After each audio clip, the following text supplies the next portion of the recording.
Opa, galerinha do 8º ano, salve, salve! Professor Rufino aqui na tua timeline, na tua sala, na tua TV, no teu celular para mais uma aula de língua portuguesa.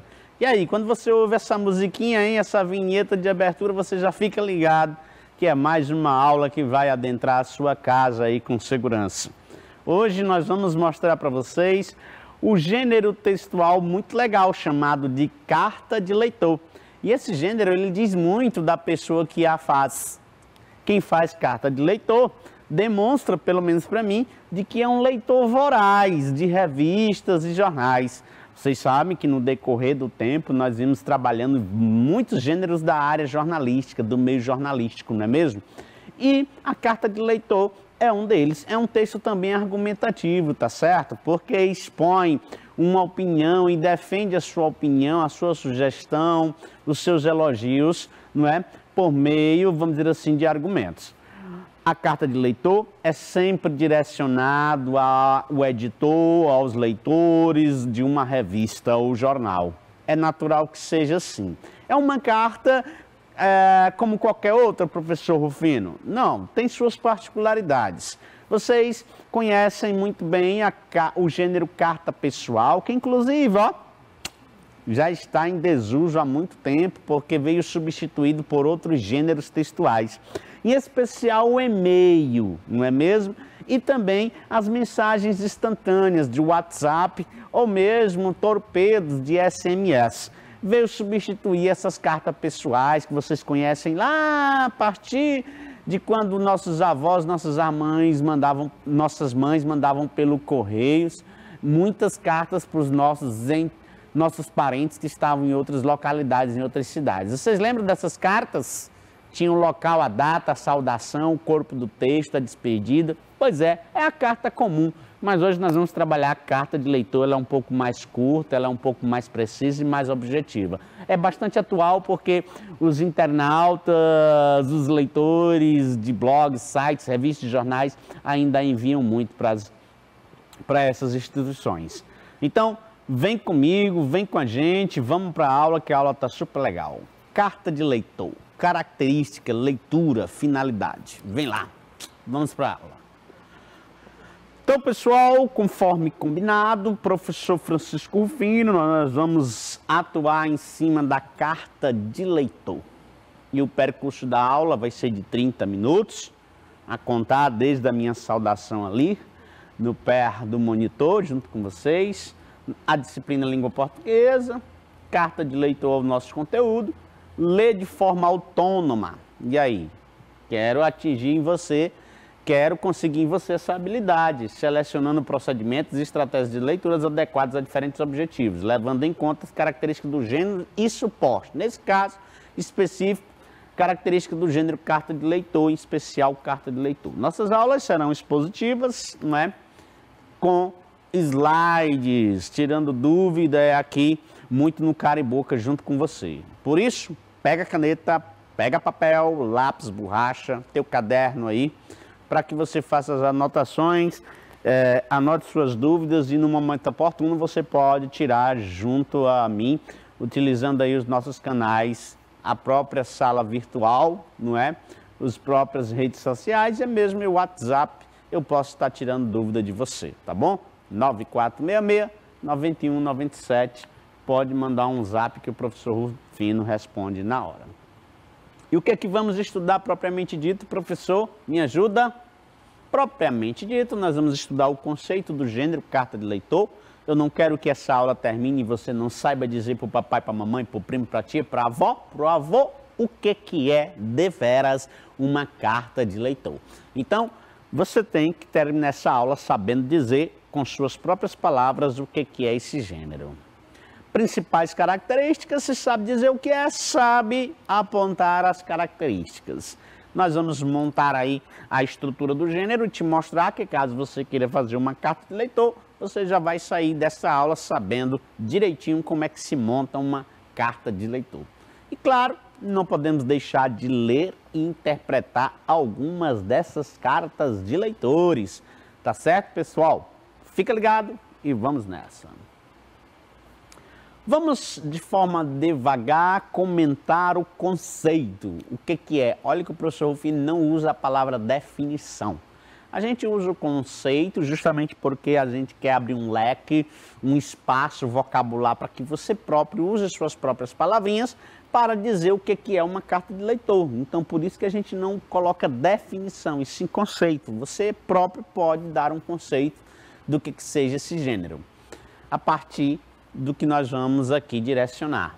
A carta do leitor, de leitor, é um tipo de carta veiculada geralmente em jornais e revistas. Então pronto, você já tem uma informação muito importante de que ela é veiculada em jornais e revistas, onde os leitores podem apresentar suas opiniões. Então você vai opinar, apresentar opinião, sugerir, elogiar, propor alguma coisa na sua carta de leitor, direcionada ao jornal, ou à revista, ou ao site, blog que você é leitor.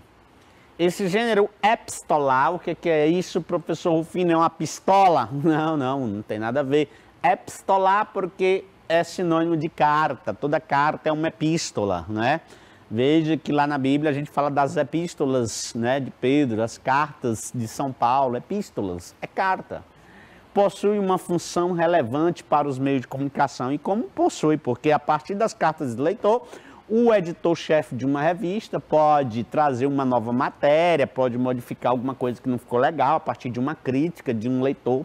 Então ela é muito importante para os meios de comunicação, de modo que a carta do leitor assegura uma resposta, um feedback entre a revista e o jornal, entre a revista, jornal e seus leitores. Olha que coisa maravilhosa. Por isso que eu disse no início da nossa aula que quem escreve carta de leitor demonstra que tem um senso crítico, uma opinião formada acerca de determinados assuntos ou acerca da própria revista ao qual ele é assinante. Então, é um feedback que o editor-chefe tem com seus leitores, isso é muito importante. Esse espaço é reservado aos leitores, é um importante instrumento de comunicação, pois eles podem interagir com o meio de comunicação, expondo assim seu ponto de vista sobre uma notícia. Então eu escrevo criticando, elogiando, sugerindo, acrescentando algo sobre aquela notícia, sobre aquela reportagem, pesquisa ou qualquer outro assunto atual que esteja circulando ali naquele mecanismo de comunicação. Assim, as opiniões, sugestões, críticas, perguntas, elogios e reclamações dos leitores são publicadas e podem ser visualizadas por qualquer indivíduo. Aí, um outro indivíduo, a partir de uma carta de leitor X, que não concordar ou concordar, pode produzir mais uma carta criticando, elogiando, endossando, ratificando, retificando, né? Que é a diferença das duas palavras. Ratificar é confirmar o que você disse, retificar é corrigir. Então, você pode sim, a partir de outras cartas de leitores, se manifestar. Além disso, o leitor pode sugerir algum tema a ser abordado. Lá tem a questão da sugestão. Por esse motivo, é uma importante ferramenta de produção de pauta para os veículos de comunicação. Ó, pessoal, produção de pauta, esse texto, ó, o tanto de informação que ele trouxe para a gente, né? Vocês imaginam, pessoal, que é por meio das cartas de leitores que muitos dos editores-chefes chamam a sua equipe para uma reunião, naquela mesa redonda, na empresa, naquela grande empresa jornalística. Então, a partir da carta de leitores, o editor-chefe pode pautar a sua reunião. Então, as cartas de leitores, elas já têm função muito antes até de serem divulgadas, porque nem todas são divulgadas, né? Nem todas são. Algumas são, outras não. Mas aquelas que não são divulgadas, quem sabe elas não foram pautas de muitas reuniões, a partir de uma crítica que algum leitor fez, a partir de uma sugestão que um leitor fez, a partir de um novo conhecimento, não é? Então vocês lembram que alguns telejornais, até local, Piauí TV, por exemplo, não é? Que passa numa emissora aí que vocês conhecem, eles têm a pauta dada pelo leitor. Muitas emissoras fazem isso, né? Pede sugestão de reportagem, pede sugestão de matéria. Então, com essa nova tecnologia da comunicação, na qual todo mundo está inserido, unido, hoje, geralmente, somos nós, telespectadores, que produzimos conteúdos, pautas para as emissoras, A partir do momento em que nós estamos ali com o nosso celular e flagramos alguma cena, não é? Tiramos uma foto, gravamos um vídeo de algo, aquilo ali já pode ser, a partir dessa sua participação, uma forte matéria. Então, está tudo hoje interligado. E as características deste gênero, professor Rufino? São textos breves, só aí como eu te falei, diferentemente da carta pessoal, que a carta pessoal, a depender do tamanho da sua saudade, era o tamanho da carta, né? Se sua saudade fosse bem grandona, a sua carta também ia ser um pouco mais extensa. Mas aqui não, os textos são breves, curtos e sempre em primeira pessoa. Eu quero sugerir, eu fulano de tal, venho criticar, eu venho elogiar, então é sempre em primeira pessoa, usando o eu e o verbo na primeira pessoa. Temas atuais e de caráter subjetivo, atuais, porque geralmente o leitor já pega carona naquele tema que sua revista, a qual ele é assinante, já traz, então ele já pega carona e faz uma carta de leitor se referindo àquele tema, tá certo? De caráter subjetivo, porque vai muito da opinião e da sugestão da pessoa, do eu. Linguagem simples, mas também não vulgar, porque se eu sou um editor-chefe de determinada revista, jornal, nunca que eu vou querer divulgar a tua carta de leitor no meu jornal, na minha revista, se ela vir com uma linguagem vulgar, se ela vir com uma linguagem e palavras com baixo calão. Nunca. Isso não vai existir. Então você tem que ter muito cuidado para fazer uma escrita, vamos dizer assim, harmoniosa, uma escrita um tanto, vamos dizer assim, de bom senso, né? Sem com palavrões, sem com críticas muito pesadas. Então, cuidado com essa linguagem. É simples, do dia a dia, mas não pode usar tanta gíria, de jeito nenhum. Clara e objetiva. Presença de destinatário e remetente. Olha só que coisa legal, que é igual também às outras cartas comuns que você conhece, né? Toda carta tem aquele que recebe, e essa pessoa que recebe a carta é o destinatário. Então, geralmente, o destinatário das cartas de leitores, quem são? A revista, os editores-chefes da revista, né? A própria empresa é a quem se destina a minha carta de leitor. E o remetente sou eu, que sou leitor e estou a escrever. Então, eis o remetente. Lá na carta pessoal também tem. O destinatário pode ser uma tia sua, um pai, uma mãe, um avô, uma avó, um irmão que está em outra cidade diferente de você. Você escreve aquela carta, manda pelos correios, você é o remetente e a pessoa que vai receber é o destinatário. Texto expositivo e argumentativo. Muito bem, então ele é do universo do argumentar. Por isso nós podemos, na nossa aula próxima, nós vamos falar de tese, identificar a tese a partir dessas cartas, né? Identificar argumentos, ideia principal a partir dessas cartas. Então a estrutura vai que você quer fazer uma carta de leitor vocativo. Professor, já ouvi falar muito disso. Vocativo é quando você chama alguém. Caro editor da revista Veja. Olá, galerinha da revista Tim Mais Jovem, né? Estou inventando nomes aqui, Tim Mais Jovem, né? Revista Veja, é claro que a gente sabe que existe. Então, quando eu chamo a atenção do editor, da própria revista, eu estou fazendo um vocativo, não é? Que aparece o nome da revista ou do jornal e pode vir acompanhado do local e data, né? Você bota Teresina, 12 de janeiro de 2021, caro editor do jornal Meio Norte, digamos assim. Então, você vai se reportar, chamar a atenção do editor-chefe desse jornal. Então, isso é vocativo. Introdução é um pequeno trecho que aborda o assunto que será apresentado, explorado pelo leitor. Venho por meio desta sugerir, não é? Propor. Então, é a introdução. Aí você vai desenvolver logo em seguida dessa introduçãozinha, que é o desenvolvimento da sua argumentação. Não achei interessante a matéria que postaram sobre a questão dos cães serem abandonados, porque não existe só cão abandonado. Olha aí, eu estou inventando aqui. Você vai argumentar. Que você gosta mais de gatinhos, então você vai dizer também que existem gatinhos também abandonados. Então é isso. Conclusão, o leitor arremata suas ideias, geralmente inclui uma sugestão para o assunto abordado. Então você pode, ao mesmo tempo, elogiar, criticar, fazer duas coisas ao mesmo tempo, na mesma carta. Despedida, com atenção, atenciosamente, com esmero, com estima, fulano de tal. Aí você pode assinar seu nome completo, Francisco Rufino Rodrigues Arruda, ou você pode simplesmente fazer suas iniciais, já que você teme que sua carta vá ser publicada, ou não é nem isso, ou você não quer que seu nome seja exposto. Aí você bota as iniciais do seu nome, não é? FRRA. Você pode simplesmente, na carta de eleitor, usar as iniciais do seu nome. Vamos para frente para ver o que é que ainda tem pra gente. Ah, tem esse pugilista aí, dizendo vamos praticar. Yes, vamos sim. Vamos aqui ver um exemplo de carta de eleitor, com bastante calma.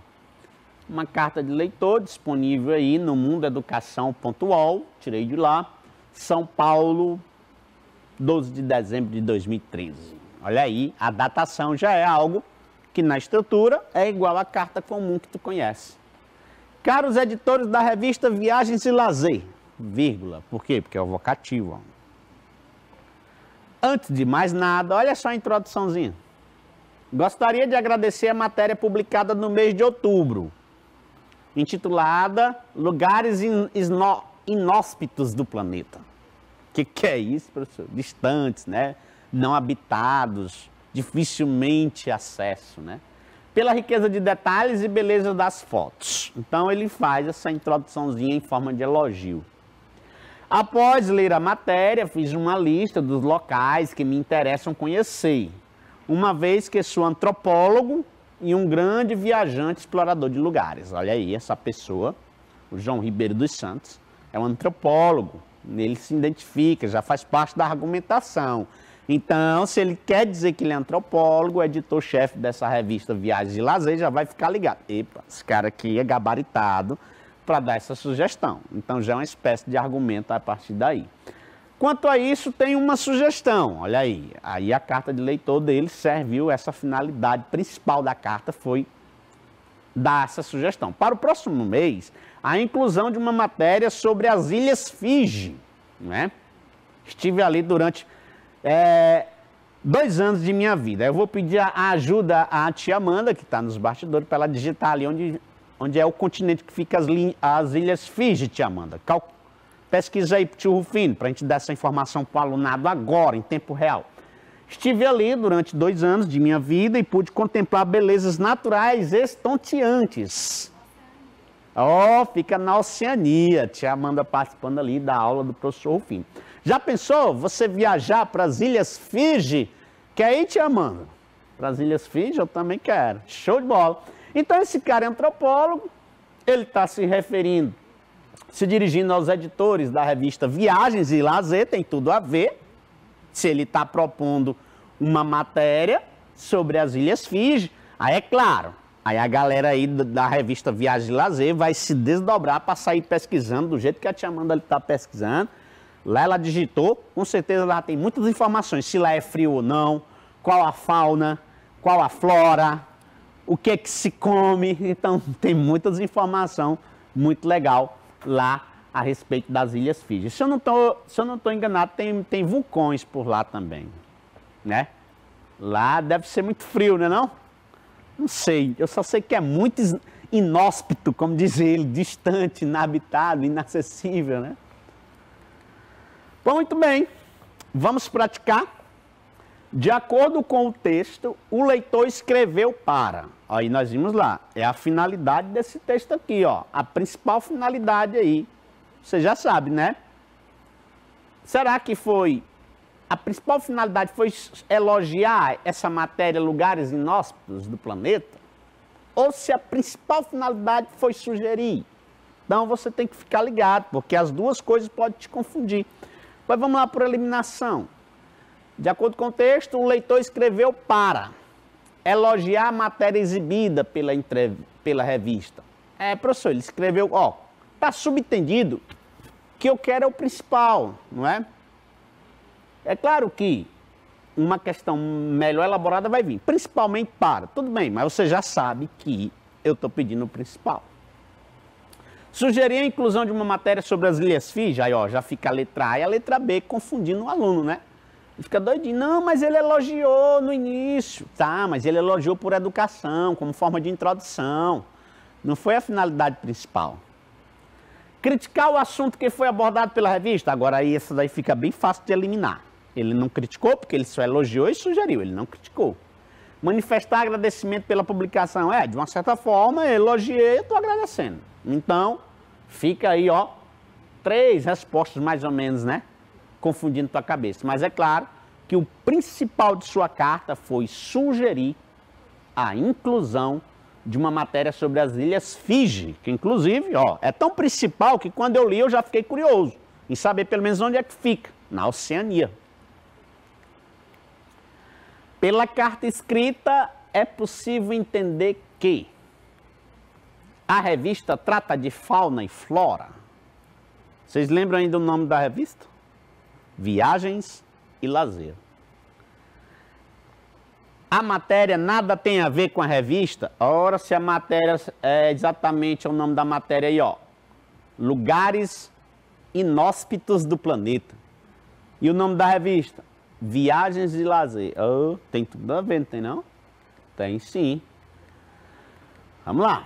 A matéria nada tem a ver com a revista? Tem. É uma revista especializada em viagens e lazer? Ficou fácil demais, professor. A publicação é dirigida a crianças? Não, não é só criança que gosta de viajar e de lazer, né? Aliás, tem adultos que gostam muito mais disso do que as próprias crianças. Então, é dirigido para qualquer público, para todo mundo, para os adultos, tá certo? E para as crianças, para os jovens, para todo mundo.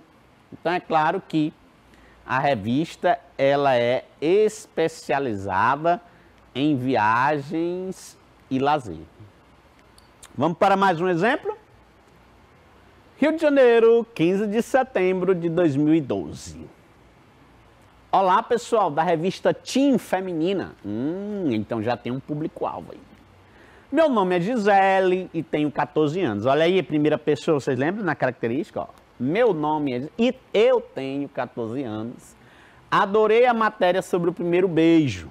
Então ela já está elogiando na sua introdução e se apresentando. E gostaria de sugerir uma nova matéria sobre o namoro na adolescência. Olha aí, então ela já está sugerindo uma nova matéria. Sou fã da revista, compro todo mês. Então já é um argumento para que o editor-chefe da revista Teen Feminina já publique essa carta de leitor dela. Porque, olha, ela está se declarando fã da revista, né? E, ó, colaboradora ativa e compromissada, compra todo mês a revista. Além dessas matérias, que é o primeiro beijo, namoro na adolescência, importantes na adolescência, adoro a seção de modas e acessórios, que tem também nessa revista. Já pensaram em ter um espaço para reciclagem de artigos de moda? Olha aí, legal, reciclar os artigos de moda. Tenho feito algumas adaptações nas roupas e acessórios que tenho no guarda-roupa. E tem sido um sucesso com a galera. Abraços e até a próxima. Gisele Matias Albuquerque. Então veja aí uma carta de leitor mais próximo de vocês, na adolescência, né? Muitos de vocês podem estar com essa idade, 14, 13 anos. Então tá aí, uma carta de leitor feita por uma menina, né? Uma jovem, uma adolescente da idade de vocês. Então ela elogia, não é? Diz que gostou da matéria, sobre o primeiro beijo, namoro na adolescência. Conversa sobre isso com seus pais, viu? Não pode fazer de qualquer jeito esse início tão bonito da vida da gente. E aí ela vai sugerir, claro, não é? Ela diz que isso é importante e ela vai, por meio de uma pergunta, fazer uma sugestão, né? Reciclar artigos de moda. Aquelas customização que vocês fazem, camisas, aqueles brincos enormes que vocês gostam de usar e até mesmo ajeitam. Pela leitura atenta do texto, podemos afirmar que a publicação em questão tem como público-alvo os idosos. Não, é teen, do inglês, é tudo que diz respeito ao que é adolescente, universo jovem. Os adultos, não, ficou fácil, não vou delongar, é adolescentes e jovens. Recém-nascidos, não, recém-nascido ainda não namora, né? De jeito nenhum. Há duas sugestões presentes na carta escrita, né? Na carta escrita, respectivamente descritas em qual letra dessa? Artigos de moda e primeiro beijo, respectivamente, ó, as sugestões. Reciclagem de artigos de moda e namoro na adolescência. Vida dos artistas e super-heróis, isso aqui ficou fácil demais eliminar, que ela nem fala disso, vida de artista e super-herói na carta dela. Namoro na adolescência e reciclagem de artigos de moda. Ó, então parece que a sequência sugerida por ela é exatamente essa. Namoro na adolescência, já que ela leu e gostou sobre a matéria do primeiro beijo, ela sugere aí namoro na adolescência, que é um tema que muitas vezes é um tabu ainda entre vocês, entre nós. Então, é interessante discutir. E reciclagem de artigos de moda, portanto, é essa a sequência que ela faz da sugestão dela. O uso da expressão olá pessoal, lembra da linguagem? Falei que era uma linguagem simples, então essa carta aqui especificamente, por ser um público mais adolescente e jovem, essa linguagem ela é adequada a esta carta. Olá pessoal, demonstra uma linguagem muito formal, nada a ver, não é? Isso não é muito formal, o olá pessoal. O olá pessoal a gente faz quando chega numa roda de amigos, não é? Quando chega em casa, enfim. É emitida por um público jovem? É um tipo de linguagem emitida por um público jovem. Própria de cartas formais? Não, se é uma carta formal, não pode ser olá pessoal. Inadequada a esse gênero? Inadequada não, está adequado à linguagem e ao gênero também, sem problema, e em especial ao destinatário, que a revista é de leitores teens. Portanto, quanto à linguagem, nós podemos afirmar que é emitida por um público jovem. Pessoal, é isso aí. O que acharam das características? Estão prontos para fazerem usar as cartas de leitores de vocês? Espero que sim. Então tá aí os nossos contatos. Caso você queira tirar uma dúvida ainda sobre esse assunto, chama a gente nas redes sociais, tá bom? Eu acredito que a aula aconteceu porque vocês estão aí do outro lado e quiseram, junto com a gente, fazer esses 30 minutos de tamanho conhecimento. Beijo no coração e até a próxima. Cuidem-se. Bye, bye.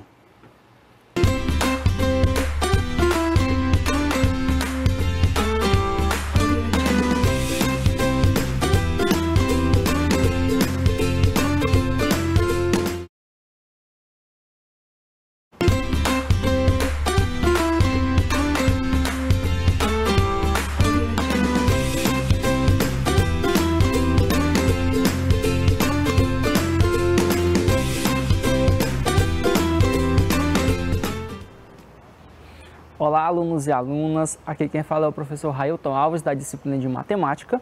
Sou professor da Rede Municipal de Ensino de Teresina, ministro aula na Escola Municipal Júlio Lopes Lima, localizada na Zona Sul de Teresina.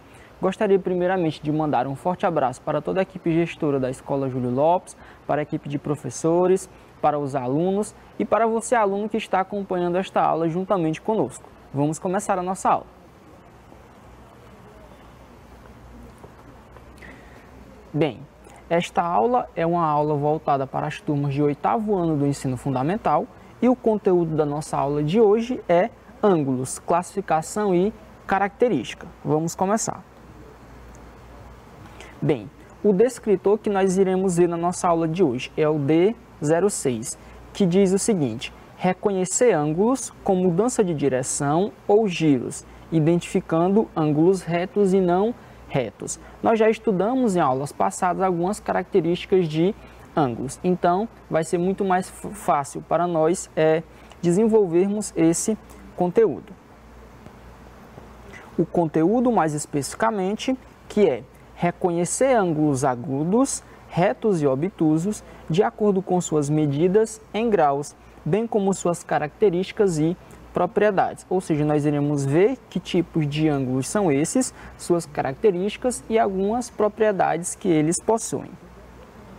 Continuando, os objetivos que eu quero que vocês atinjam ao final da nossa aula, que é definir o que é um ângulo e classificá-lo de acordo com suas medidas, compreender o que é um ângulo reto, um ângulo agudo e um ângulo obtuso, e definir as suas características. E, além disso, resolver situações, problemas diversas envolvendo ângulos agudos, obtusos e retos. Nós veremos que existem também outros tipos de ângulos e nós iremos mencionar também na nossa aula de hoje, mas esses que eu acabei de mencionar são os principais.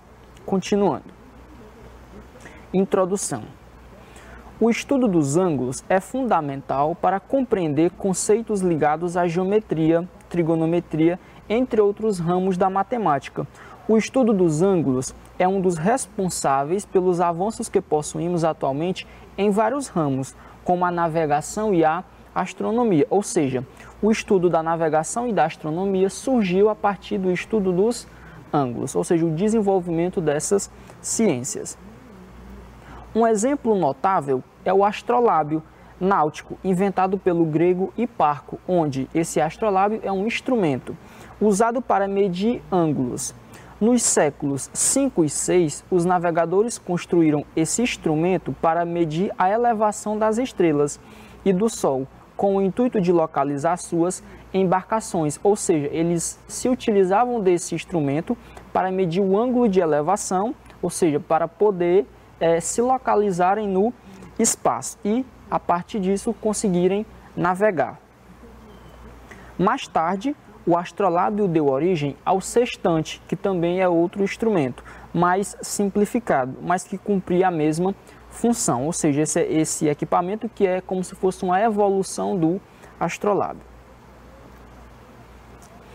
Chama-se ângulo, vamos ver aqui agora a definição. Chama-se ângulo a região entre duas semirretas que partem de uma mesma origem.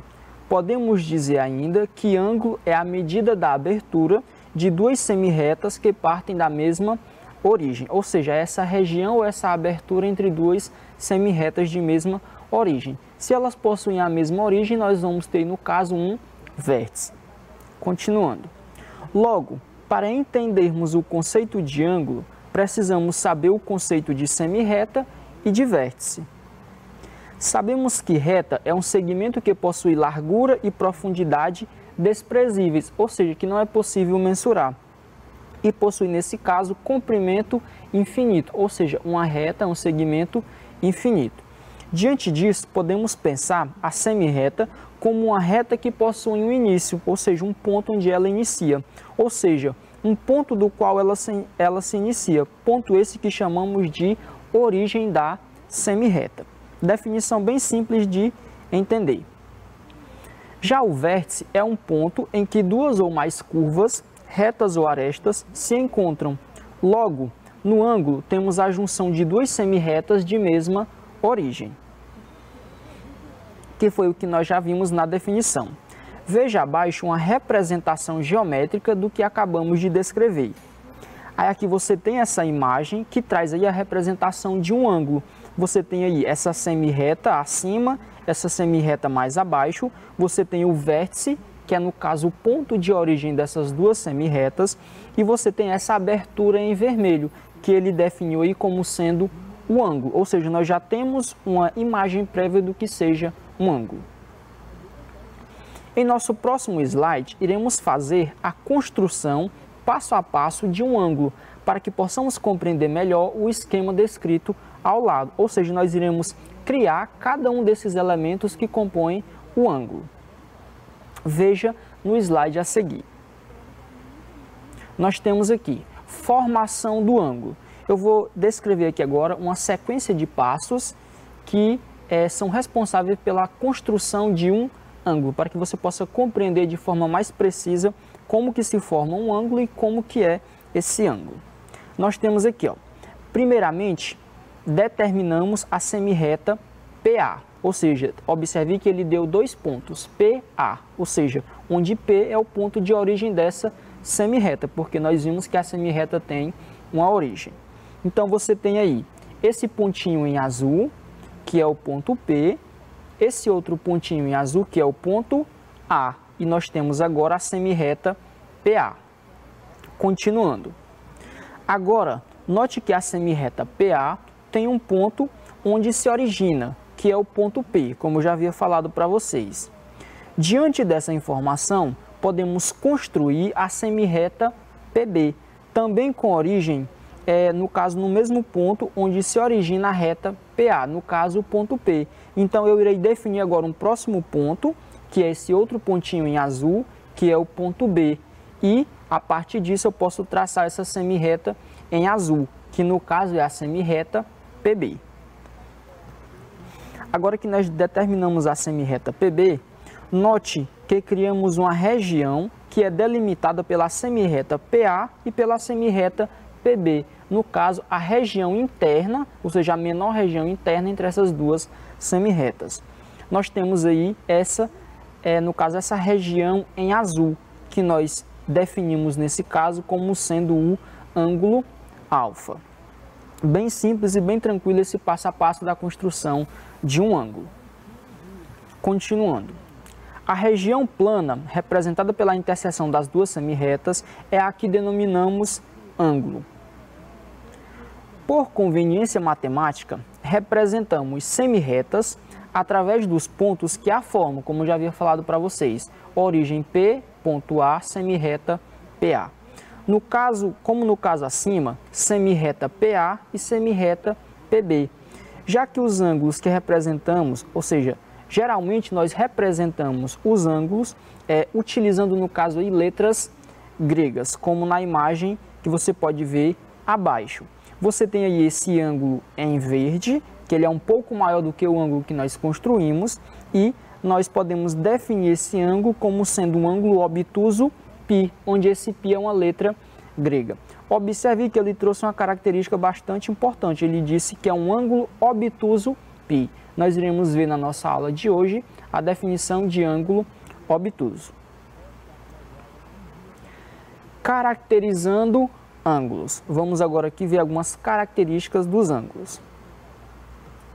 Bem, já sabemos o que é um ângulo e quais são os elementos que o formam. Agora podemos dar um passo adiante e buscar entender como os ângulos se dividem, saber os seus tipos, nomenclaturas e medidas. Geralmente, os ângulos são classificados de acordo com as suas medidas e de acordo com as suas relações com outros ângulos. Na nossa aula de hoje, nós iremos dar prioridade para a classificação desses ângulos de acordo com as suas medidas. É daí que surge, por exemplo, expressões como ângulo agudo ou ainda ângulo complementar, onde o ângulo agudo é uma definição relacionada à sua medida e, no caso, a nomenclatura ângulo complementar é uma definição baseada na sua relação com outro ângulo. A caracterização de um ângulo não segue necessariamente uma sequência fixa. Como assim? Primeiramente, podemos classificar um ângulo quanto à sua medida e, posteriormente, em relação à sua comparação com outro ângulo. Ou seja, essa classificação não segue uma sequência específica. Você pode definir um ângulo, por exemplo, primeiro a partir da sua medida, depois a partir da sua relação com outro ângulo, ou vice-versa. Uma classificação não interfere na outra, ou seja, o ângulo vai possuir as duas características ao mesmo tempo. Abaixo temos a representação de algumas possibilidades e nomenclaturas que podemos encontrar durante nossos estudos. Veja com atenção. Você tem aí essa imagem, onde ele traz aí algumas representações e algumas características dos ângulos. Você tem algumas colunas e os nomes. Você tem, por exemplo, ângulo reto, que é esse primeiro ângulo em amarelo, que ele diz aí que é um ângulo de medida 90 graus. Segundo, ângulo agudo, onde ele diz aí que é um ângulo menor que 90 graus, que é esse ângulo em vermelho. O ângulo raso, que ele, no caso, aí é um ângulo de 180 graus, que é esse ângulo em verde claro. Ângulo obtuso, que ele define como sendo um ângulo com medida maior que 90 graus e menor que 180 graus. E a seguir ele traz a representação. Depois você tem um ângulo completo, que ele define como um ângulo de 360 graus, ou seja, é um círculo completo, ou seja, uma volta completa.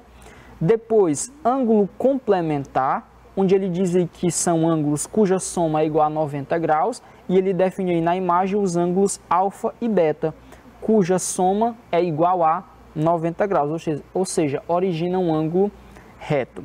E depois, por último, ele tem ângulos suplementares, onde ele define que a soma é igual, a soma desses dois ângulos é igual a 180 graus. Como eu já falei, na nossa aula de hoje nós daremos prioridade para os ângulos, ou seja, pelas classificações de acordo com a medida desse ângulo, não em sua relação com outro ângulo.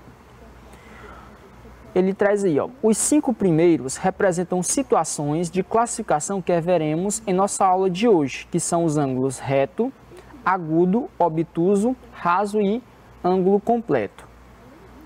Os 2 últimos trazem ideias associadas à relação entre ângulos, nesses casos, 2 ângulos que compõem uma soma. Lembrando que esses ângulos que ele definiu aí na imagem, como, por exemplo, complementar e suplementar, nós estamos falando de uma soma de 2 ângulos, não mais que 2, apenas 2 ângulos. Continuando. A seguir veremos a representação e as características de cada um desses ângulos.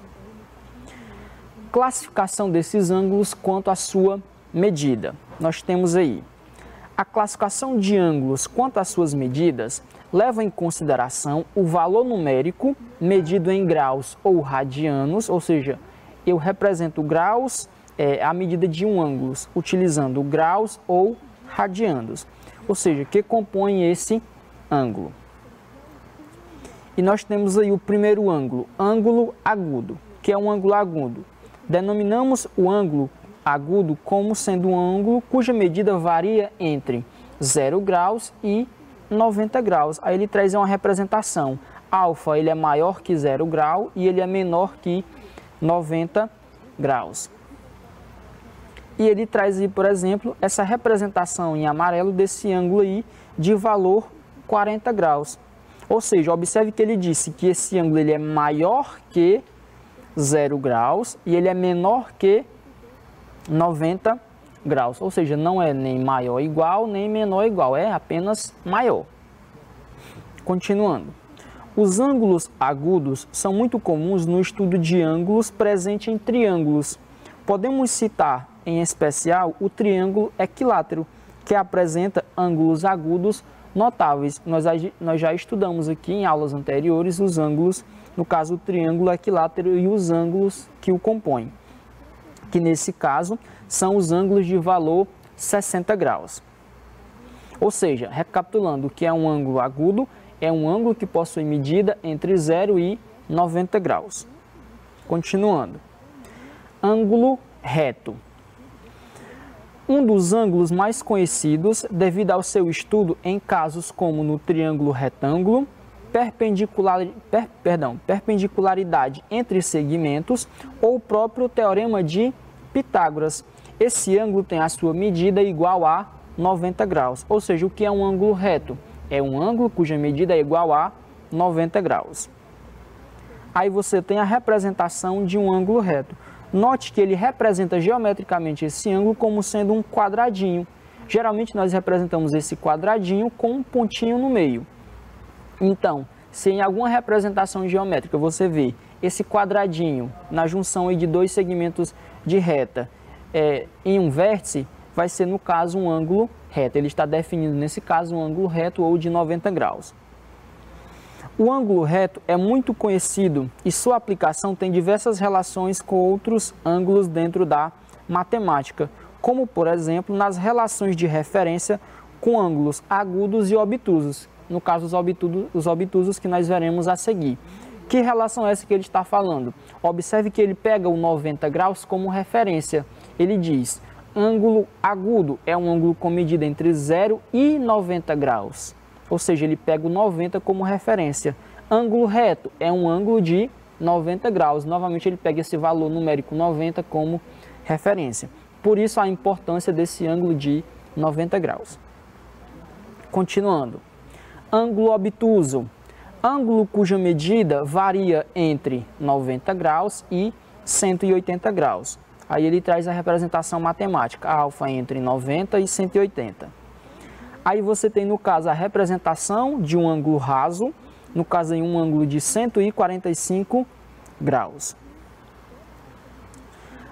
Próximo, ângulo no caso, ângulo obtuso. Ângulo raso, conhecido como ângulo de meia volta ou ângulo nulo, é um ângulo cuja medida é igual a 0 graus ou 180 graus. Ou seja, anteriormente, acima você tem o obtuso, medida entre 90 e 180 graus, e agora você tem aí o ângulo raso, que possui medida 0 graus ou 180 graus. Aí você tem, no caso, a representação de um ângulo raso. Primeiramente, 0 graus, posteriormente, 180 graus. Continuando. O próximo é o ângulo côncavo. Nós não mencionamos ele anteriormente, mas nós veremos aqui agora. Tipo de ângulo cuja medida varia de 180 graus a 360 graus. Tem tal nome por sua aparência que lembra, no caso, uma concha. Seu formato de concha é devido à sua relação de diferença com o seu replementar, termo que veremos mais à frente. Ou seja, você tem aqui no caso aí, ó, a representação de um ângulo côncavo. É um ângulo cuja medida varia entre 180 graus e 360 graus. No caso aí você tem um ângulo de 225 graus. Continuando. Ângulo completo, ou seja, o último ângulo que nós veremos aqui na nossa aula de hoje. Ângulo completo ou ângulo de uma volta. Ângulo com medida igual a 360 graus, ou seja, o ângulo de uma volta, ou seja, uma volta completa, um círculo completo, nós chamamos de ângulo de uma volta, ou ângulo completo, ou ângulo de 360 graus. E você tem aí, no caso, essa representação abaixo. Continuando. Bom, então essas foram as classificações dos ângulos de acordo com as suas medidas. Ele traz aqui agora ângulos com mudança de direção e giros. Vejamos o que significa isso. Dentro do estudo de ângulos retos, agudos e obtusos, ou até mesmo côncavos e ângulos côncavos, é muito comum vermos aplicações baseadas no deslocamento de objetos no plano. Ou seja, você pode se utilizar desses conhecimentos de ângulo para representar deslocamentos de objeto em um plano. Continuando. Essa variação está baseada no conceito de direção. Por exemplo, ao lidar com ângulos no círculo trigonométrico, a formação do ângulo ocorre sempre no sentido anti-horário, ou seja, eu tenho um ponto fixo e eu começo a construir esse ângulo no sentido anti-horário, ou seja, ele possui uma direção e um sentido. Continuando. O estudo da direção e mudança de orientação de ângulos está presente também na formação de ângulos através dos ponteiros de um relógio ou dois segmentos de uma reta qualquer, ou seja, ou através de dois segmentos de reta qualquer. Continuando. Como já dito, podemos ter essas definições atreladas também através de deslocamentos de objetos no espaço, no caso, no plano. Veja, por exemplo, a descrição do movimento de uma pessoa através de um parque. Ou seja, nós iremos ver agora um exemplo do deslocamento de uma pessoa através de um parque, através de orientações baseadas no deslocamento com ângulos. Observe o seguinte. Marcelo tem um mapa de um parque e deseja fazer uma trilha, seguindo uma programação que já havia feito em casa. Marcelo está parado na entrada do parque. Marcelo anda 50 metros em linha reta, de forma perpendicular em relação à avenida na frente do parque. Ou seja, ele está parado em uma linha reta e ele vai caminhar a partir de um segmento formando um ângulo de 90 graus, ou seja, perpendicular no caso, à avenida que está localizada à frente do parque. Depois de andar esses 50 metros, o que é que ele faz? Depois ele vira, presta atenção, 30 graus à direita, ou seja, observe que ele já traz aqui uma orientação através de ângulo. Ou seja, pegando como referência essa linha reta desses 50 metros que ele andou. E anda mais 30 metros. Ao chegar ao novo ponto, ele vira 45 graus, novamente aqui um deslocamento angular, sempre em relação ao deslocamento anterior, nós veremos isso também. à esquerda e anda mais 100 metros, chegando ao Lago do Parque. Observe que ele descreveu o deslocamento de Marcelo, utilizando-se aí de referências angulares. Por isso essa questão de deslocamento através de ângulos ou giros de ângulo, deslocamento através de ângulos. Note que o deslocamento de Marcelo é baseado no estudo de direção de ângulos. Por isso, a importância de se conhecer orientação e movimento de ângulos com ponto fixo e também a questão de giros. Continuando. Observe abaixo a representação de ângulos formado pelos ponteiros de um relógio. Como eu já havia citado, nós também podemos pegar como referência os ângulos formados a partir dos ponteiros de um relógio.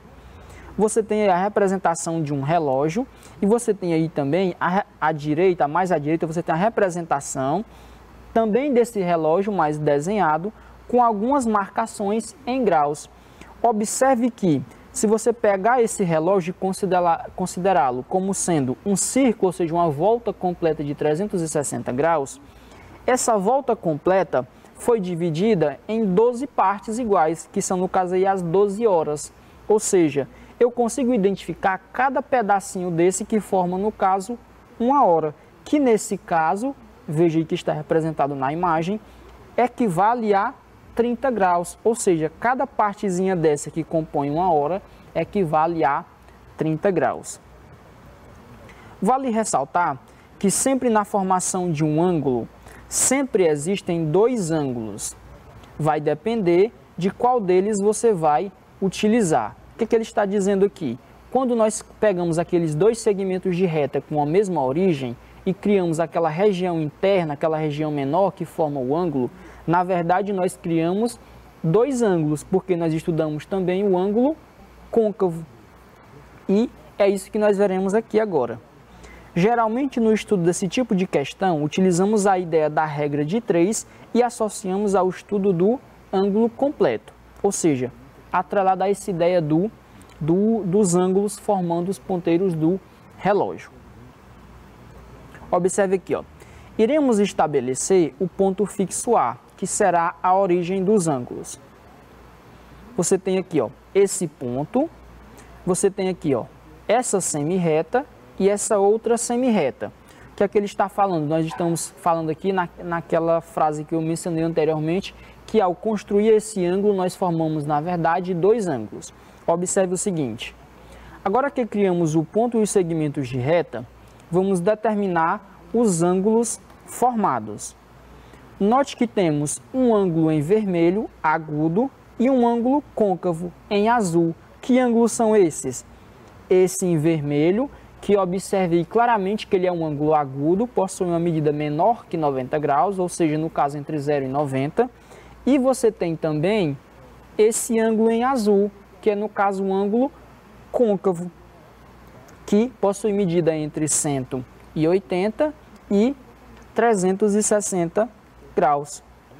Essa análise é muito importante dentro do estudo de questões que envolvem ponteiros do relógio e giro de ângulos, ou seja, você precisa conhecer essa ideia, porque, por exemplo, na resolução de uma questão ele poderia pedir qual é o ângulo formado entre os ponteiros de um relógio, e nesse caso ele teria de definir que ângulo é esse, porque você tem, na verdade, dois ângulos, ou seja, você tem os dois segmentos que formam, no caso, os ponteiros, e você tem, no caso, a construção de dois ângulos.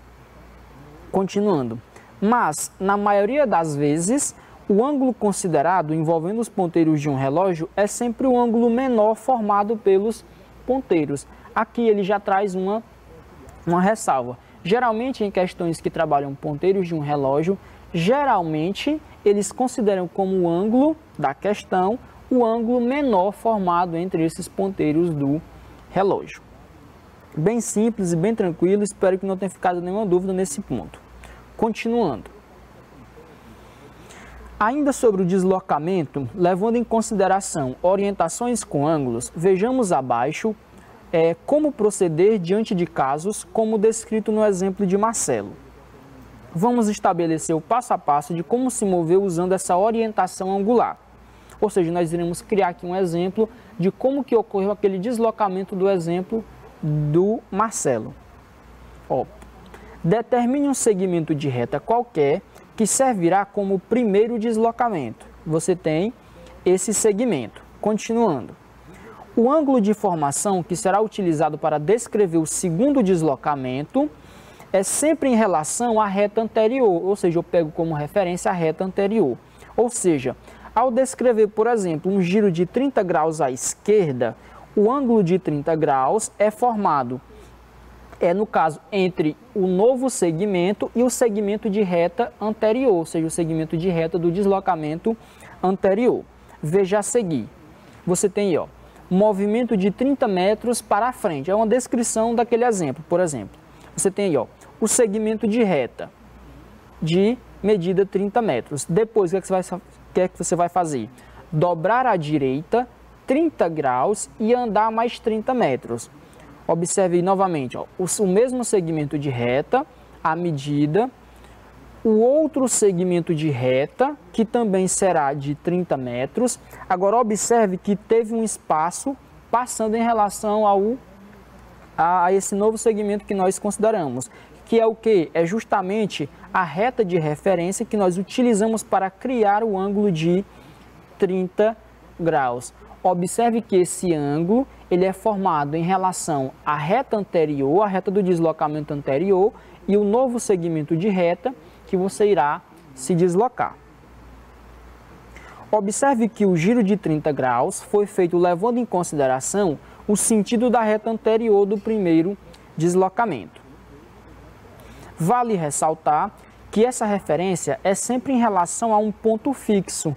Nesse caso do ângulo, o ponto fixo é a reta anterior descrita no movimento. Ou seja, qual é o ponto de referência? A reta anterior.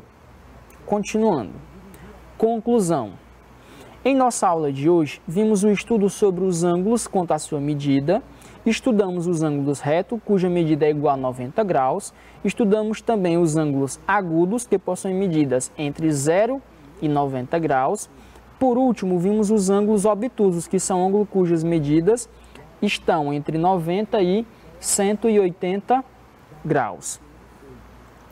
Outros ângulos que vimos também foram o raso, medida igual a 0 ou 180 graus, o ângulo completo ou ângulo de uma volta, cuja medida é igual a 360 graus, e por último nós vimos aí o ângulo côncavo, que é um ângulo que possui medida entre 180 e 360 graus.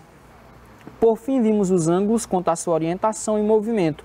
Vimos que podemos deslocar objetos no espaço levando em consideração o uso de ângulos.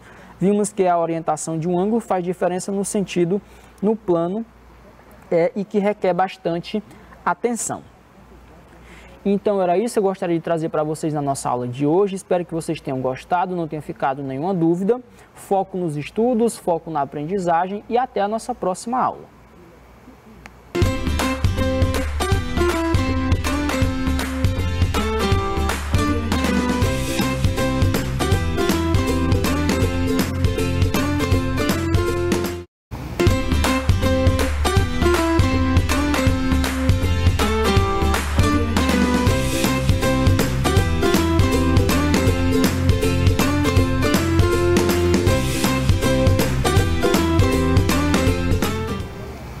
Olá pessoal, tudo bem? Eu espero que sim. Eu sou a professora Débora, professora de Ciências do 8º ano, e na aula de hoje nós iremos fazer uma revisão sobre o sistema digestório e sistema respiratório. Vamos voltar lá nas nossas aulas, tá? E pegar todo aquele conhecimento que aprendemos sobre todas as aulas do corpo humano para aplicar aqui nessa aula.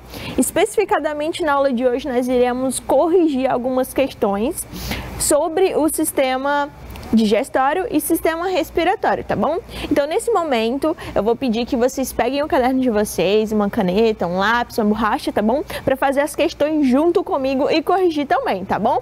Então, vamos lá para a aula.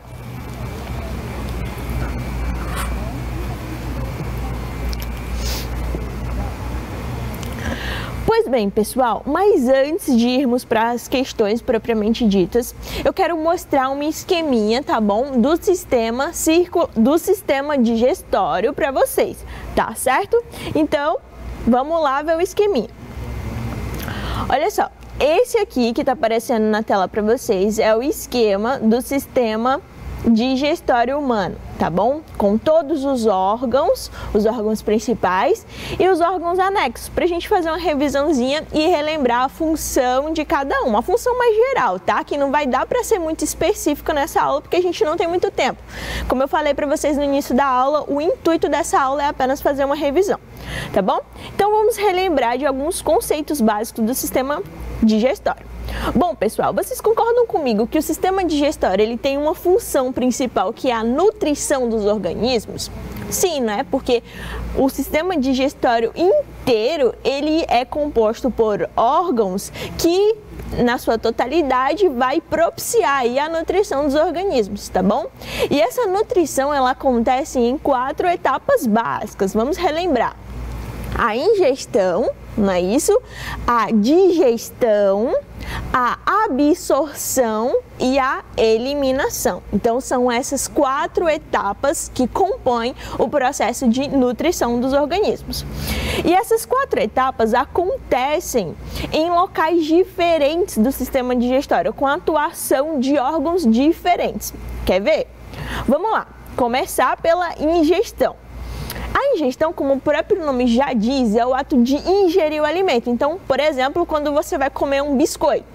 Então, você pega o biscoito e ingere o alimento, você coloca ele na sua boca. Então, a ingestão acontece na cavidade bucal, tá bom? E aí, depois disso, vai haver o processo de digestão. Mas como assim, professora? A digestão já acontece na cavidade bucal?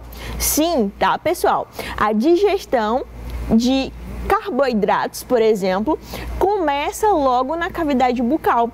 Isso porque na cavidade bucal vão ter glândulas anexas. Lembram das glândulas? Olha só, tem várias glândulas aqui que elas produzem saliva, tá bom, pessoal? E na saliva vai ter enzimas, e essas enzimas, elas vão lá e quebram aquele alimento em partes menores, tá? Então, esse processo de quebrar o alimento em partes menores é o processo de digestão, tá bom? Então, a digestão, a segunda etapa da nutrição dos organismos, já acontece logo na cavidade bucal, tá bom? Vejam bem que é a digestão de carboidrato, tá bom, pessoal? Como assim, carboidrato, professora? Então, todos os alimentos que são constituídos aí por açúcares, como por exemplo biscoito, macarrão, arroz, todos esses alimentos, tá? Eles começam a digestão deles logo na boca, tá bom? Sem falar na digestão mecânica, que é os dentes que fazem essa digestão mecânica, tá? Porque eles vão lá e trituram o alimento em partes menores, beleza? Perfeito, pessoal. E aí, depois da boca, o alimento passa para um tubo, tá bom? Que é denominado de faringe. Então, a faringe está localizada mais ou menos aqui no pescoço, como está sendo mostrado aí na imagem, tá? Então, a faringe, ela está localizada mais ou menos aqui no pescoço, tá? E a faringe, ela é um órgão muito especial, porque a faringe é o local de ligação do sistema digestório com o sistema respiratório, tá bom? Então, a faringe é muito importante. E aí, pessoal, lá no final da faringe, tá? Existe uma válvula, tá? Que é chamado de epiglote. Lembram da epiglote? Falei muito da epiglote nas nossas aulas sobre o sistema digestório. A epiglote é muito importante porque ela impede que os alimentos passem para o sistema respiratório. Já pensou que estranho seria se um arroz fosse parar lá nos nossos pulmões? Não seria estranho? Isso levaria a complicações para a saúde do indivíduo, tá bom? Então, a epiglote serve exatamente para isso, tá bom, pessoal? Perfeito, gente. Depois da faringe, a gente tem outro tubinho, olha só, esse tubinho mais aqui central, tá? Que é chamado, olha só, de esôfago, como está sendo mostrado aqui nessa imagem para vocês, tá? Então, o esôfago liga a faringe até, olha só, o estômago, tá bom? E lá no estômago vai começar a acontecer a digestão mesmo de fato, tá? Então, a maior parte da digestão, que é a segunda etapa da nutrição dos indivíduos, vai acontecer no estômago, tá bom, pessoal? Pois bem, gente, e aí depois do estômago, o alimento vai acontecer a digestão dele lá, né? E aí o alimento vai ser mandado para o intestino delgado. Olha só, o intestino delgado é esse aqui, tá bom? Então, o intestino delgado, pessoal, lá no intestino delgado vai acontecer o quê? Vai terminar a digestão, não é isso? Vai terminar a quebra dos alimentos em partes menores, como por exemplo, lipídios, eles não são digeridos facilmente, tá? Porque são gorduras. Então, lipídios precisam de enzimas específicas. Então, essas enzimas, elas vão estar presentes, vão digerir o alimento lá no início do intestino delgado. Como assim, professor? O intestino delgado produz essas enzimas? Não! Lembrem-se da função do fígado, que é um órgão anexo do sistema digestório. O fígado, ele participa da nutrição dos organismos da seguinte forma: ele produz, tá bom, a bile, tá? E aí manda para a vesícula biliar. E a vesícula biliar, ela manda as enzimas, essa bile, que é rica em enzimas, para o intestino delgado, tá? E lá no intestino delgado, os lipídios vão ser emulsificados. Olha só, eu fiz até um experimento, não sei se vocês lembram, eu fiz um experimentozinho básico para mostrar esse processo de emulsificação, né? Eu até falei no experimento que o detergente que a gente usa em casa para lavar a louça, lavar as mãos e etc, é um exemplo de emulsificador, tá bom, pessoal? Então, a bile atua emulsificando os lipídios, beleza? Perfeito. E lá no intestino, gente, vai acontecer a absorção. Então, olha só, é um dos processos mais importantes aí da nutrição, tá? Porque a nutrição só acontece porque no fim a gente precisa absorver todos aqueles nutrientes, tá? Que foram obtidos a partir da ingestão e da digestão dos alimentos, tá bom? Então, essa absorção acontece no intestino delgado, tá? E aí, a partir do momento que aqueles nutrientes são absorvidos, eles são mandados para a corrente sanguínea e aí o sangue vai distribuir para todas as outras células do nosso corpo, tá bom? Perfeito. Só que aí, nem tudo a gente absorve, nem todos os nutrientes, tá? Grande parte deles são eliminados. E aí, do intestino delgado, esse resto alimentar, digamos assim, é mandado para o intestino grosso, que fica localizado aqui, olha só, em volta do intestino delgado, tá bom? E aí, é eliminado aí pelo ânus, tá bom, pessoal? Então, esse é o circuito aí básico do sistema digestório, tá? E além de todos esses órgãos que o alimento mantém contato direto, temos os órgãos anexos, tá? Que, como por exemplo, são as glândulas, tá certo? Tanto as glândulas que estão presentes na cavidade bucal, tá bom? Também temos o fígado, que eu já falei a função do fígado, que é produzir a bile, armazenar na vesícula biliar e mandar para o início do intestino para ajudar aí na quebra dos lipídios, tá bom? E além do fígado, a gente tem aí o pâncreas como outro órgão anexo. O pâncreas também vai atuar mandando lá o líquido pancreático, tá bom? Que também é rico em enzimas para ajudar no processo de digestão dos alimentos. Perfeito, gente? Pois bem, então vamos lá para a nossa atividadezinha.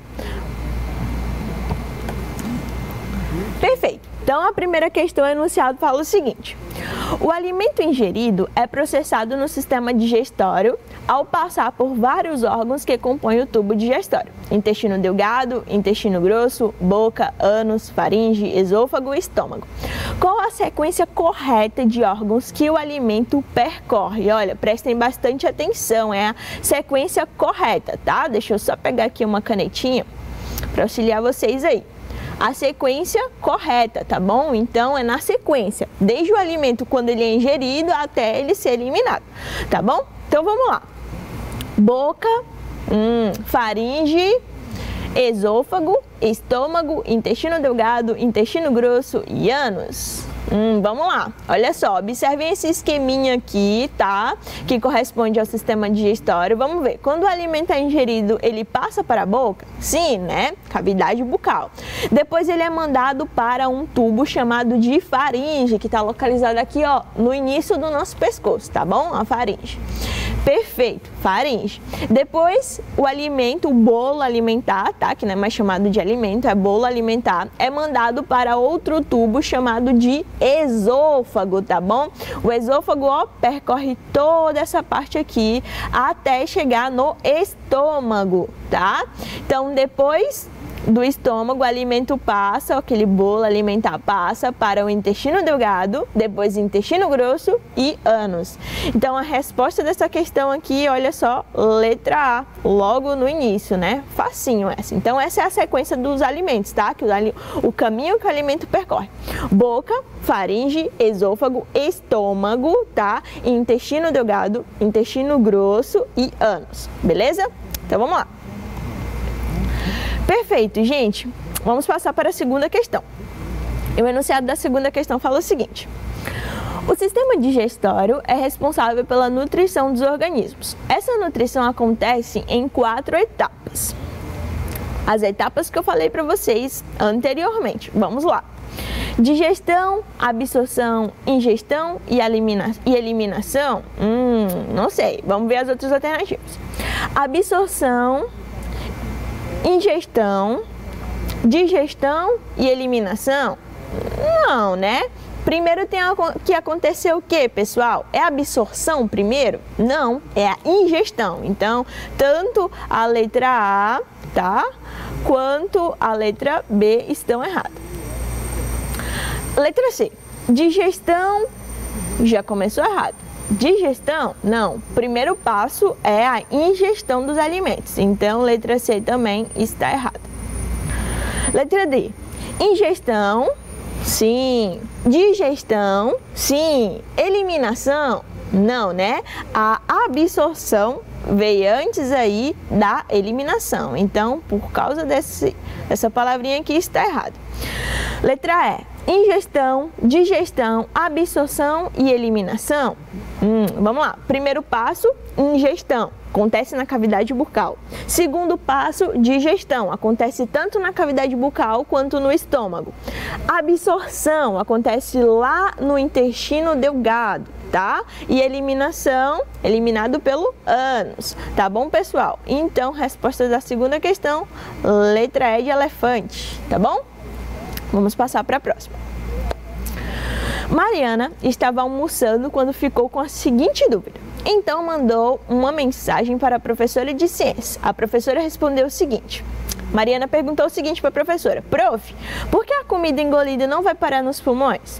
Aí a professora respondeu: Mari, quando engolimos um alimento, a língua empurra para a faringe, no momento que engolimos a comida. O movimento dos músculos da faringe faz baixar fechando a entrada para o sistema respiratório.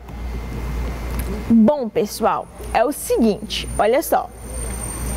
Quando estamos engolindo o alimento, olha só, o bolo alimentar é representado aqui por essa parte verde. Deixa eu até circular para vocês se situarem aí, tá? Então, essa parte verde aqui, nesse esqueminha, representa o bolo alimentar, tá? Quando a gente engole um alimento, olha só, o processo de engolir o alimento é propiciado pela língua, porque a língua empurra o alimento lá para a faringe, tá bom? Logo na saída aí da faringe, tá? E na entrada de outro tubo que é chamado de laringe, que nós iremos ver esse tubo lá em sistema respiratório, tá? Existe uma válvula chamada de epiglote. Olha só, é a epiglote, é uma válvula, funciona mais ou menos como uma tampinha, que vai fechar, tá bom? A entrada lá da laringe enquanto o alimento passa, tá bom, pessoal? Então, o espaço da mensagem lá que a professora falou se refere a epiglote, tá? Letra D de dado e letra D de Débora também, tá bom, pessoal? Então, a epiglote ela é muito importante nesse processo aí, para impedir que o alimento passe para o sistema respiratório. Perfeito, gente? Então, vamos passar. Bom, quarta questão fala o seguinte: uma pessoa que permanece alguns dias sem comer fica tão fraca que mal consegue levantar e sustentar-se em pé. Isso é devido à falta de glicose para as células utilizarem no processo de respiração celular para a obtenção de... Gente, a função principal do sistema digestório qual é? Nutrição, não é? Acabei de falar, no início da aula eu falei que a função principal do sistema digestório é a nutrição dos organismos. E a nutrição só acontece para a gente obter o quê? Energia, tá? Então a nutrição, todo o sistema digestório, ele tá envolto aí na função de obtenção de energia para o nosso corpo, tá? Porque imagine, é só você pensar, quando você fica doente, você não consegue comer, né? Porque você tá doente, seu corpo tá fragilizado, então você não consegue comer. Então você fica tão fraco que nem consegue se levantar direito, né? Você sente que o mundo tá acabando. Isso porque o seu corpo tá com pouca energia, tá bom? Então quando você come, você fica com energia. Então, basicamente aí a função principal aí do sistema digestório, além da nutrição, é a obtenção de energia para o nosso corpo, tá? Então, letra E de elefante novamente, energia, tá bom? Perfeito. Bom, pessoal, agora iremos falar um pouquinho sobre o sistema respiratório. Vamos lembrar de alguns conceitos básicos aí do sistema respiratório. E aí eu tenho um esqueminha para mostrar para vocês também, tá bom? Pois bem, gente, o sistema respiratório, ele tem alguns órgãos principais, assim como o sistema digestório. Todos os sistemas, obviamente, são formados por órgãos e tubos e anexos, né? Com o sistema respiratório não é diferente, tá bom? Então, quais são os órgãos principais do sistema respiratório, professor? Prestem bastante atenção aí nesse esqueminha que está aparecendo na tela para vocês, tá? Então, olha só, o sistema respiratório é composto aí pela cavidade nasal, tá? Então, cavidade nasal. Além da cavidade nasal, vai ter a faringe. Lembram que eu falei de faringe lá no sistema digestório? A faringe, ela é o tubo, tá bom? Que interliga esses dois sistemas. Pela faringe passa tanto ar quanto alimento, tá bom? Isso é bastante interessante porque o arquiteto do nosso corpo pensou em tudo direitinho, tá bom? Perfeito, gente. Além da faringe, a gente vai ter outro tubo, ainda aqui nessa região aqui da nossa garganta, chamado de laringe, tá? Então, a epiglote, ela fecha a entrada da laringe, tá certo? Pois bem, depois da laringe, a gente vai ter, olha só, esse tubinho aqui, mais central, chamado de traqueia, tá? E a traqueia, ela é formada aí por anéis de cartilagem, é por isso que ela é mais grossa do que a laringe, tá bom? Então a traqueia, ela é bastante especial e vai passar ar pela traqueia, tá bom? Perfeito. Depois da traqueia, a gente vai ter os brônquios. Então, a ramificação, ó, a traqueia vem até essa parte aqui, tá? Dessa ramificação. E aí, quando a ramificação acontece, tá? Um tubo para o lado e o tubo para o outro, é chamado de brônquio, tá? E lá dentro dos pulmões vão ter estruturas chamadas de bronquíolos. E além dos bronquíolos vão ter os alvéolos, tá? Os alvéolos, juntamente com os bronquíolos, vão formar essa estrutura aí que são os pulmões, né? No caso, nós temos 2 pulmões, então vai ser um brônquio para cada pulmão e esses bronquíolos, os brônquios vão se ramificar em bronquíolos, tá bom, pessoal?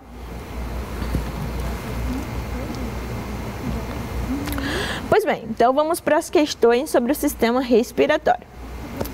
Vamos lá. Considere os seguintes componentes do sistema respiratório: alvéolo, bronquíolo, brônquio, laringe, diafragma, cavidade nasal, faringe e traqueia. A sequência que o ar inspirado percorre esses componentes é, olha só, o ar inspirado é o ar que entra. Então, quando a gente inspira, tá? Inspira, coloca o ar para dentro, tá certo, pessoal? E quando a gente expira, coloca o ar para fora, tá bom? Então, a sequência que o ar entra, ele tem contato com quais órgãos? É isso que essa questão quer saber, tá bom? Então, vamos lá. O ar inspirado tem contato com os alvéolos, pessoal? Não, né? Não tem contato com os alvéolos, porque os alvéolos estão presentes lá nos pulmões. Então, antes dos pulmões, vem a cavidade nasal. Então, letra A aqui já elimina por conta dos alvéolos, né? Letra B. O ar inspirado, o ar que entra, tem contato primeiramente com o bronquíolo? Não, né? Porque o bronquíolo também está presente lá nos pulmões. Então, já elimina aqui a letra B também. Letra C. O ar inspirado tem contato com a traqueia? Também não. Traqueia está presente, aí é um tubo que leva o ar para os pulmões. Então, não. O ar inspirado tem contato com a cavidade nasal? Sim, né? Depois que o ar inspirado, primeiramente o ar está no ambiente, e aí quando inspiramos o ar, colocamos o ar para dentro, ele tem contato com a cavidade nasal. E na cavidade nasal, olha só, um esqueminha aqui para vocês, tá? Cavidade nasal vai produzir um muco, tá? E também vão ter cílios, que são os pelinhos do nariz que vão purificar, funciona mais ou menos como um filtro que purifica o ar, tá bom? Então, depois da cavidade nasal, o ar passa para onde? Laringe, tá? Então, depois da cavidade nasal, ele passa para a laringe. Para a faringe, me desculpe, faringe é o local que interliga o sistema digestório com o sistema respiratório. E depois ele passa para a laringe, perfeito? Depois da laringe, ele passa para, olha só, traqueia, tá? E aí, quando chega na ramificação, brônquios, e aqui, olha só, bronquíolos e alvéolos pulmonares, tá bom? Então, essa é a sequência. Cavidade nasal, laringe, faringe, bronquíolo, traqueia, brônquio, bronquíolo e alvéolo. E essa sequência está aqui, ó, letra E de elefante. Bom? Pois bem, vamos passar para a próxima questão.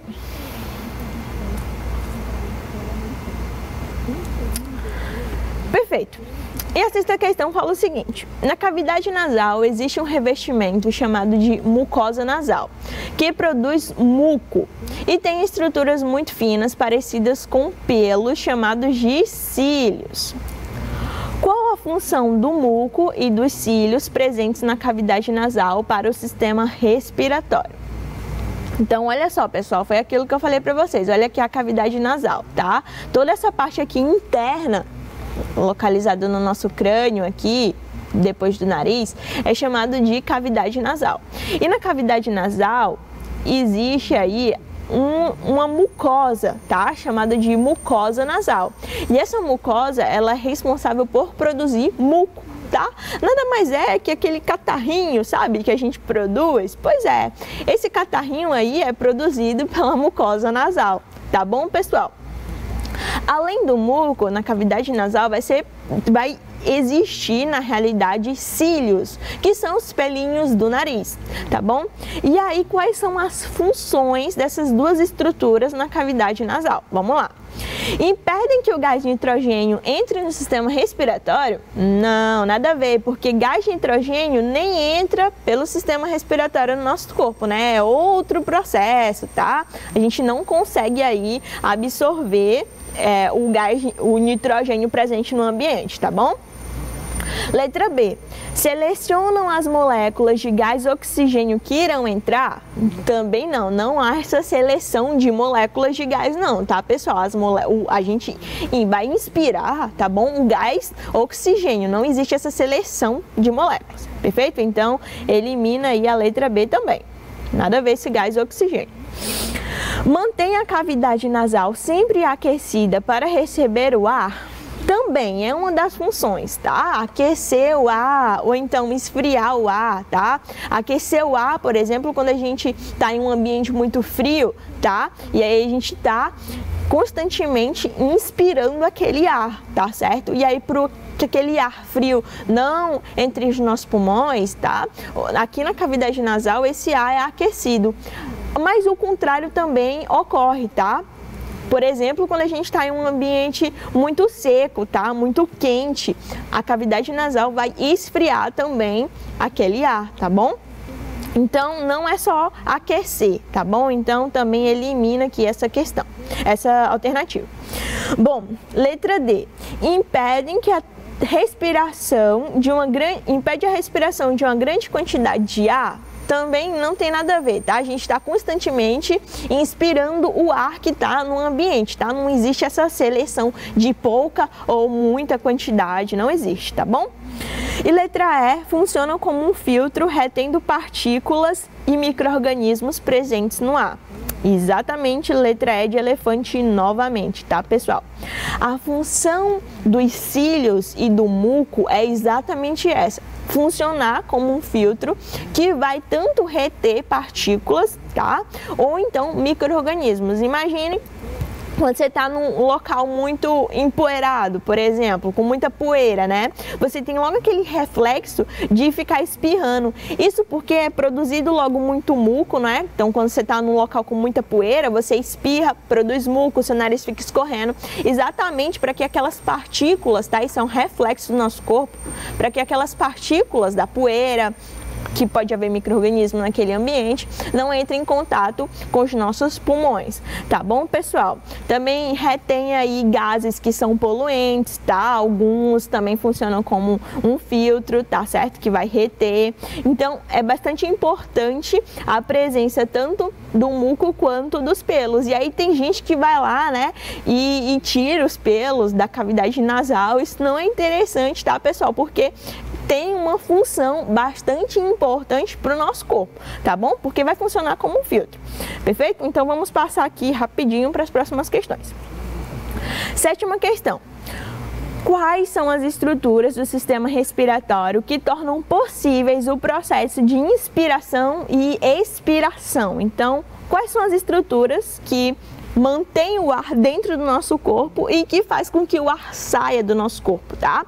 Porque vamos relembrar, o processo de inspiração é para obtermos gás oxigênio. Então, quando a gente inspira, a gente está colocando o gás oxigênio, que é imprescindível, tá? Para manutenção da vida, o gás oxigênio, né? Sem gás oxigênio a gente morre. Tá certo, pessoal? Então, nós necessitamos continuamente do gás oxigênio para continuarmos vivos.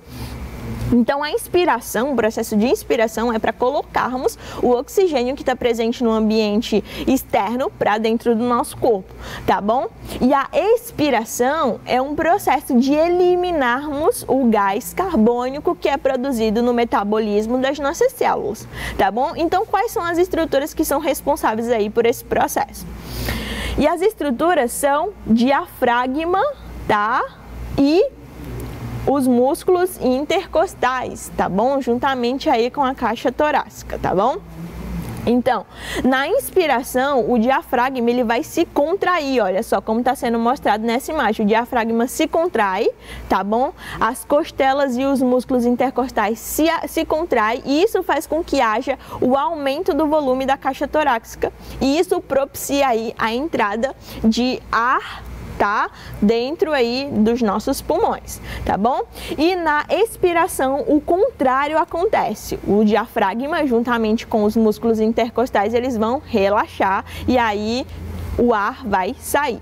Perfeito, pessoal? Então, resposta dessa questão é diafragma e músculos intercostais. Letra D de dado. Perfeito? Não, letra C, me desculpem. Me perdoem, letra C de coração, tá bom? Músculos intercostais e diafragma. Perfeito, gente, vamos aqui rapidinho para a oitava questão. Basicamente, a função do sistema respiratório é a troca de gases. Enquanto o oxigênio entra, o gás carbônico sai. Essa troca de gases ocorre em estrutura dos pulmões chamados de alvéolos pulmonares. Letra E de elefante. Os alvéolos têm essa função, tá? De troca desses gases. O oxigênio está saindo e o gás carbônico está entrando, tá bom? Perfeito, gente? Então foi essa a nossa aula de hoje, uma revisão básica do sistema digestório e do sistema respiratório. Eu espero que vocês tenham gostado dessa aula, tenham acertado as questões, também tenham corrigido tudo direitinho, tá certo? Então foi isso, pessoal. Um forte abraço, um beijo e até a próxima aula.